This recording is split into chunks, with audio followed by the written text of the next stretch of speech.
Welcome back to English Every Day. What if the quietest child in class, the one who spoke last, ended up changing the course of science forever? Today, you'll discover the extraordinary life of Albert Einstein, a man whose curiosity, imagination, and courage reshaped our understanding of the universe. And as we learn his story, you'll also improve your English vocabulary and listening skills in ways that will stay with you for a lifetime. Welcome to an incredible journey, not just through the history of science, but through the story of one of the most brilliant minds the world has ever known. This is not just about learning English. It's about learning how one person's relentless curiosity can transform failure into greatness. So grab a notebook, settle in, and listen closely. Focus on the new expressions, the rich vocabulary, and the inspiration hidden in every paragraph. Let's begin. Albert Einstein was born on March 14, 1879, in a small town called Ulm, located in what was then the Kingdom of Württemberg in Germany. His parents, Hermann Einstein and Pauline Koch, lived a modest life. Hermann was an engineer and salesman who worked with electrical equipment, while Pauline, a cultured and thoughtful woman, took care of the household and passed on her deep love for music. When Albert was born, there was nothing to suggest that he would grow up to become one of the greatest scientists in history, except, perhaps, for one unusual detail. His head was larger than normal. In fact, it was so noticeable that his grandmother reportedly gasped at the sight of it, and the family even joked about whether he would grow up to be a normal child. Little did they know, Albert was a quiet child. In fact, he didn't speak at all until he was nearly 3 years old. This deeply worried his parents. Some relatives thought there might be something wrong with him. They called him the quiet one because he rarely spoke, even when surrounded by talkative children. But Albert wasn't quiet because he was slow or shy. He was quiet because he was constantly observing, thinking, analyzing. He could sit for hours completely still, watching the world around him. What made the sky blue? Why did leaves fall? How did birds fly? These weren't just passing thoughts. These were the seeds of a powerful mind at work. When Albert was 5 years old, his father gave him a gift that would change his life, a small, simple compass. At first, Albert was puzzled. How could the needle always point in the same direction even when he turned it? What invisible force was controlling it? He became fascinated, staring at it for hours, trying to understand its mystery. He later said that this was his first experience of something deeply hidden, a clue that there were forces in nature we could not see but could one day understand. However, school wasn't a pleasant experience for young Albert.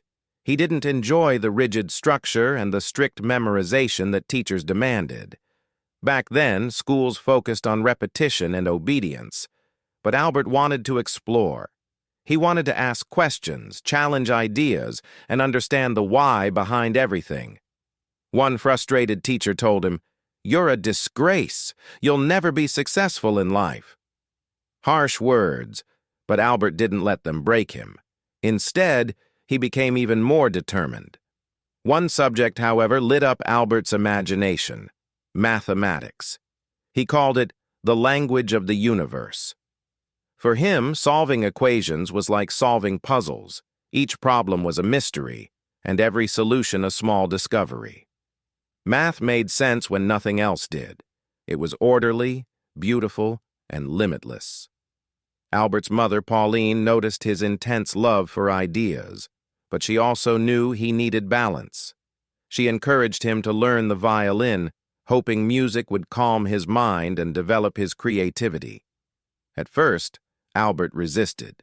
He didn't enjoy the practice, but over time, he began to love music. Playing the violin became a way for him to relax and focus. Music, he later said, helped him think. Albert's uncle Jacob played a big role in his intellectual development. Jacob, a passionate engineer, often explained scientific ideas to young Albert using stories and metaphors.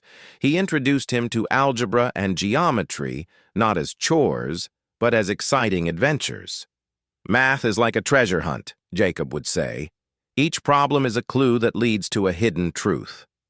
These playful explanations turned numbers into narratives, and Albert loved every minute. While other children played games outside, Albert was often found buried in books or lost in thought. He read about great scientists and imagined what it would be like to discover something new himself. One day, while walking home from school, Albert looked up at the sky and asked himself a question that would define his career. What would it be like to ride alongside a beam of light? That single question captured his imagination and stayed with him for years. It wasn't just a child's fantasy. It was the beginning of a lifetime spent exploring light, motion, space, and time. At age 15, Albert's life took a difficult turn. His father's business began to fail. The family, struggling financially, was forced to move to Italy in search of better opportunities. But Albert stayed behind in Germany to finish school. He was lonely, unhappy, and frustrated with a system that didn't value creative thinking. Eventually, he left school early without a diploma. But this wasn't the end of his education. It was just the beginning of a more unconventional path. In the next chapter, we'll follow Albert as he leaves his home country, discovers a new academic world, and begins his journey to becoming one of the most revolutionary thinkers in science. In our last chapter, Albert Einstein had just begun to turn his quiet hours at the Swiss Patent Office into fertile ground for scientific thought. Though the world had not yet recognized his genius, Albert was already beginning to build the foundation of ideas that would one day shake the universe. Eventually, Albert made a courageous decision. He left school without finishing. The rigid structure, the constant memorization, and the strict teachers had become too much. Instead, he took a path few would dare to follow. He started teaching himself. Albert read voraciously. Books on science, philosophy, and mathematics filled his time and mind. He wasn't just reading to pass exams. He was learning out of pure curiosity, searching for answers to questions that fascinated him. Many people believed he had ruined his future. After all, how could someone succeed without a diploma? But Albert didn't care. To him, true learning was more important than conforming to a system that didn't understand him. At age 16, he wrote his first scientific paper. Though it wasn't groundbreaking, it revealed his deep interest in the mysteries of the physical world and marked him as someone with immense potential. Around the same time, Albert applied to the Swiss Federal Polytechnic School in Zurich, a prestigious institution for science and engineering. He did well in the math and physics sections, but struggled with other subjects like French and history, which caused him to fail the entrance exam. But this failure didn't stop him. Albert decided to try again. He focused on improving his weaker areas and worked harder than ever before. A year later, at 17, he reapplied, and this time, he passed. He was finally accepted into the very school he had once been denied. But the journey ahead would not be easy. Switzerland offered a very different atmosphere compared to Germany. Its schools were more progressive. Students were encouraged to think freely, ask questions, and challenge ideas. It was just the kind of environment Albert needed. Though he was now studying at one of the best institutions in Europe, Albert's rebellious nature didn't go unnoticed. He loved mathematics and physics, but ignored other subjects he found unimportant. Some professors misunderstood him. Others disliked him because he didn't follow their traditional teaching methods. One teacher even said, "You are a smart boy, Einstein, but you lack discipline." Albert often skipped lectures. While his classmates memorized formulas and passed their exams, he wandered through deeper questions. What is light? What causes gravity? How does time behave in motion? These weren't the kinds of questions that earned good grades, but they were the questions that would eventually change the world. During his time at the Polytechnic, Albert met a fellow student who would have a profound impact on his life. Mileva Maric, the only woman in their physics program. Mileva was brilliant, thoughtful, and passionate about science. She and Albert quickly became close. They studied together, discussed complex theories, and dreamed of one day making important discoveries. Albert once wrote to her, "Together, we will conquer the world of science." Their bond deepened into a romantic relationship. But it wasn't easy. Mileva faced constant criticism for being a woman in a male-dominated field, and Albert dealt with financial stress and academic tension. Despite these hardships, they supported each other and kept their eyes on the future. In 1900, at the age of 21, Albert finally graduated from the Polytechnic with a degree in physics. He was filled with hope and ready to begin his career as a scientist. But life had other plans. He applied for positions at universities eager to teach or do research, but again he faced rejection. His professors didn't write strong recommendations. Some still saw him as undisciplined. Job after job slipped away. To survive, Albert took whatever work he could find. He did tutoring and temporary jobs while continuing to read and write scientific ideas. It was a difficult and uncertain time. Then, in 1902, Albert finally landed a job as a clerk at the Swiss Patent Office in Bern. His job was to examine patent applications and decide whether the inventions were truly original. It wasn't physics, it wasn't glamorous, but it paid the bills. At first, Albert felt disappointed. He had dreamed of being in laboratories, surrounded by equations and experiments, not paperwork and bureaucracy.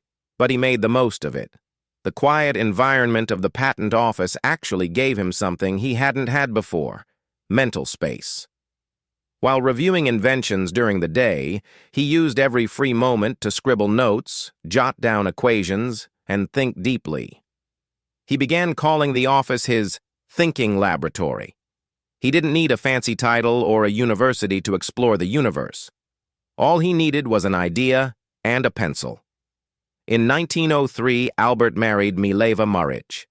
Their wedding was small and simple, filled more with hope than celebration.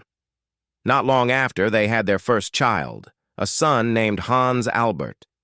Albert's life was still far from easy, but through every obstacle he remained focused.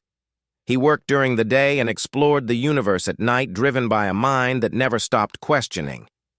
In the next chapter, we'll witness the moment the world began to take notice. How did this quiet, determined patent clerk write 4 papers in 1 year that would revolutionize physics forever?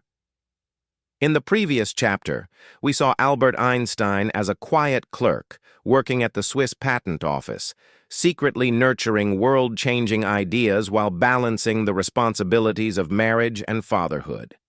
But even as life remained financially difficult, Albert never lost sight of his mission: to explore the universe with nothing but curiosity and equations. Although Albert and Mileva were happy together, life was not easy. Albert's salary as a patent clerk barely covered their basic needs. They lived in a modest apartment, counting every coin to make ends meet. Friends and colleagues often told him to abandon his scientific dreams and focus on his stable job. But Albert refused. "I would rather struggle for my passion than live comfortably without purpose," he said with quiet conviction. Despite constant hardship, Albert never stopped working on his theories. He used every spare moment to write, think, and calculate. Then, in 1905, at the age of 26, he published a series of papers that would change science forever. Historians call it his annus mirabilis, his miracle year. Here are the 4 revolutionary papers that shook the scientific world. 1. The photoelectric effect. Albert showed that light behaves not just like waves, but like particles, tiny energy packets called photons. This concept challenged classical physics and would later win him the Nobel Prize in Physics. 2. Brownian motion. By studying the erratic movement of particles in water, Albert provided mathematical proof for the existence of atoms, something that many scientists still debated at the time. 3. Special theory of relativity. This was the most groundbreaking of all. Albert introduced the idea that space and time are not fixed. They are relative and interconnected. In simple terms, time can slow down, and lengths can contract depending on the observer's speed. 4E equals mc squared. This small equation had a massive impact. It showed that energy and mass are two forms of the same thing, paving the way for nuclear energy and transforming physics as we knew it. The scientific community was stunned. Who was this young man with no academic title, no university position, just a patent clerk? And yet, he had just rewritten the rules of physics. After 1905, everything began to change. Scientists across Europe and beyond took notice of his work. Albert began receiving offers to teach and eventually became a professor at several prestigious universities. His hard work, patience, and perseverance were finally paying off. But success didn't spoil him. Albert remained grounded, always asking more questions, always pushing the limits of human knowledge. He believed that curiosity was the most important quality a person could have, and that the pursuit of truth was never-ending. Albert Einstein's journey, from a struggling clerk to a world-renowned scientist, remains one of the most inspiring stories in history. He faced rejection, poverty, criticism, and doubt, but he never abandoned his love for science. His story teaches us powerful lessons. 1. One failure is not the end. It can be the beginning of a breakthrough. 2. Believe in yourself even when others don't. 3. Big dreams demand big sacrifices, but the rewards are limitless. By 1909, Albert Einstein's name was known in every scientific circle. He became a professor at the University of Zurich and later at the German University in Prague. During these years, he began to realize the full impact of his work. People now saw him as a genius, someone who could solve the mysteries of the universe. But Albert stayed humble. He once said, "I am no genius. I am simply curious. I stay with questions longer than others." While others praised him, Albert continued to live simply. He wore the same modest clothes, avoided the spotlight, and focused only on one thing: his work. In 1914, Albert moved to Berlin after being invited to join the Prussian Academy of Sciences, a prestigious honor. Here, he had the freedom and resources to dedicate himself fully to research. At the same time, the world around him was changing rapidly. World War I erupted, throwing Europe into chaos. While many scientists supported the war effort, Albert took a bold stand against it, using his influence to promote peace and unity. Unfortunately, this was also the period when Albert's marriage to Mileva began to fall apart. The demands of his rising fame, the weight of his past financial struggles, and the emotional distance between them led to their divorce in 1919. Still, Albert made sure Mileva and their children were financially secure. That same year, something extraordinary happened. British scientists conducted an experiment to test Albert's general theory of relativity, which he had been developing since 1915. The results shocked the world. Gravity could bend light. The headlines were everywhere. Einstein's theory proven true. For the first time in history, a scientist became a global celebrity. Journalists crowded around him, newspapers printed his image, and he was hailed as the man who changed our view of the universe.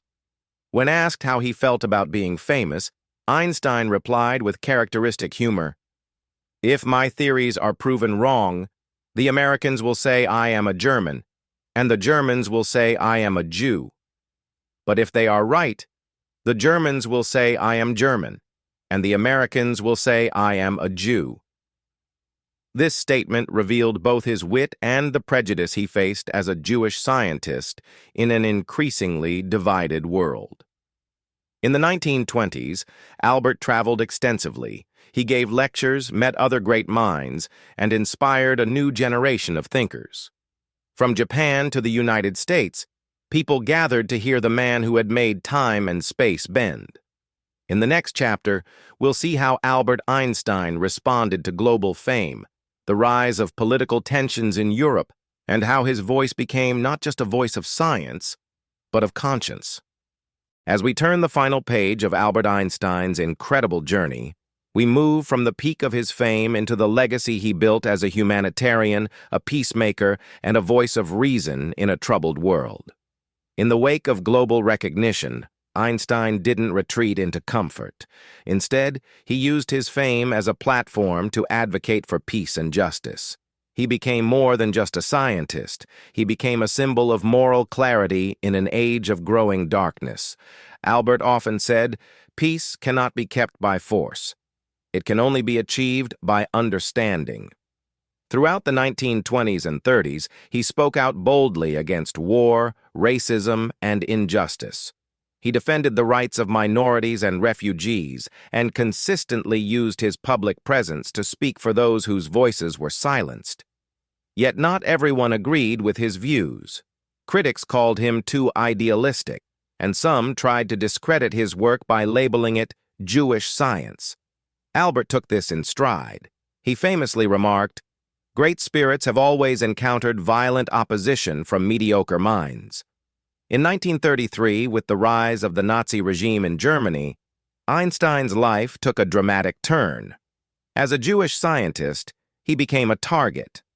The Nazis burned his books, rejected his theories, and branded him an enemy of the state. Fearing for his safety, Albert fled Germany, never to return. He moved to Princeton, New Jersey, in the United States, where he joined the newly established Institute for Advanced Study. Though heartbroken by the devastation in his homeland, Einstein remained hopeful. "In the middle of difficulty lies opportunity," he declared, choosing not to dwell in bitterness, but to continue contributing to the world. In 1940, Albert became a U.S. citizen and spent the rest of his life in America. During World War II, he was asked to support the Allied efforts to develop a new weapon, the atomic bomb. Although he had no direct role in the bomb's creation, his famous equation E equals mc squared laid the theoretical foundation for nuclear energy. When he learned of the bombings of Hiroshima and Nagasaki in 1945, Albert was devastated. He deeply regretted that his work had been used to bring destruction. From that moment on, he became a passionate advocate for nuclear disarmament. He said, "Mankind invented the atomic bomb, but no mouse would ever construct a mousetrap." Despite being one of the most famous people in the world, Einstein lived a life of remarkable simplicity. He refused to own a car, rarely wore socks, and spent countless hours sailing, even though he didn't know how to swim. His life was marked not by luxury, but by deep thought and joyful curiosity. In his later years, Albert turned his attention to a new challenge. He wanted to unify all the forces of nature, gravity, electromagnetism, and the atomic forces, into a single, elegant theory. It was a monumental task, one that scientists are still working on today. Even as his health declined, Albert never stopped working. He continued writing equations and pondering the cosmos until his final moments. On April 18, 1955, Albert Einstein passed away at the age of 76. His final words, spoken in German, were lost, unrecorded, as the nurse at his bedside did not understand the language. Albert Einstein's impact on the world cannot be measured by equations alone. He gave us not only a new understanding of the universe, but also a powerful example of how a single voice, rooted in curiosity, humility, and courage, can shape history. His life teaches us, 1. Struggles shape greatness. Albert faced rejection, ridicule, and war, but never gave up on his dreams. 2. Curiosity drives progress. He taught us to question everything, even the obvious. 3. Humility is powerful. Despite global fame, he remained grounded, kind, and simple. Today, Einstein's name is synonymous with genius, but his story is about much more than intelligence. It's about perseverance, passion, and the belief that one person can change the world. He once said, "Try not to become a person of success, but rather try to become a person of value. And that is exactly what he did. Thank you for joining us on this journey through the life of Albert Einstein. If you found inspiration, insight, or even just a better understanding of English and history, don't forget to like, share, and subscribe to English Every Day. Stay curious, keep learning, and remember, the universe is full of wonder, waiting for those brave enough to ask why.